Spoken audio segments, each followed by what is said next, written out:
Hello, this is Zahir Alam. Welcome you all on Frankly Speaking. Our guest today is Mr. Tim Steele, who is currently Chief Operating Officer and Chief Advisor to a joint venture business in Bangladesh, with investors and expertise from UK, USA, Australia, Japan, Belgium and Canada, and of course along with Bangladesh. He is in a mission to develop international inbound tourism here in Bangladesh, and Tim Steele basically works as an advisor for Tiger Tours, a private organization specializing in tour operation and a specialist in marketing and communication with rich background of international brands as Sony, Jaguar Car and Lever Brothers. Tim Steele will talk on ancient centers of trade in Bangladesh and economic and social implications for the future. We welcome Mr. Tim Steele on Frankly Speaking. Thank you very much for joining us on our show. Thank you. You have been living in Bangladesh for 2 years in this leg, but I know that you first came in Bangladesh 1997. So actually, what led you to decide to live in Bangladesh? Pure chance. I had been, after I retired from my corporate career and my own business, I went with voluntary service overseas to Sri Lanka for 4 years. Okay. And when I left there, friends of mine, Bangladeshi friends in London, said, if you can work in Sri Lanka for nothing to help them, you can go to Bangladesh and work for nothing to help them. It's the way I enjoy my retirement, if you like, doing useful things. But I'm a great believer in the private sector, and Bangladesh, above all, needs a real development of its private sector. So I've been coming in all the years that I've been here to support basically private sector initiatives or those related to the private sector.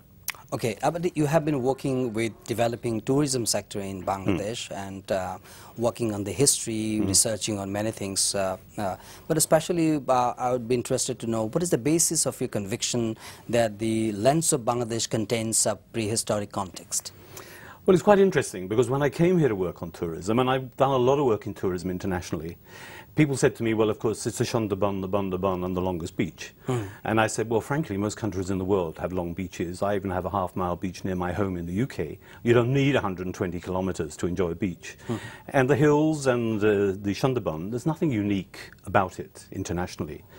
And so I was trying to see what was special about Bangladesh, different, if you like. Because in marketing, after all, we talk about the unique selling proposition. What is unique about Bangladesh? Okay.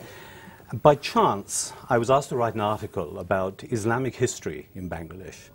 And in writing it, pages back in Google while searching for information, I found a small reference from an English language newspaper in North Bengal talking about a 7th century mosque.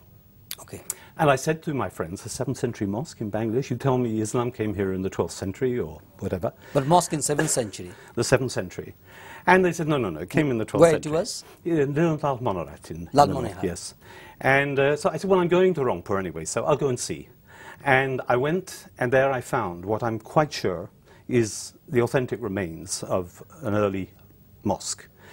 And I thought, why is it there? It's near the junction of the Brahmaputra River and the Teesta. Well, I suppose, as a historian, I'm a Marxist historian, I believe that most history is about money. And so it was very easy to deduce there might have been trade there.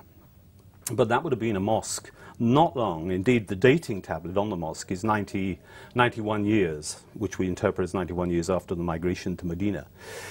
A very early mosque, which suggested, and I'd heard rumors that Arab traders came here in the time of the Holy Prophet himself. Okay. But I then started to do more research, and I was absolutely amazed at what I started to find.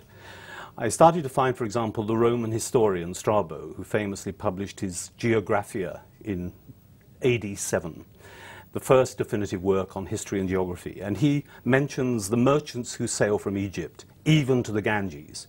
A lovely piece of academic snobbery. He says they are but private citizens and they know nothing about the places, the history of the places they visit. They all came from Egypt?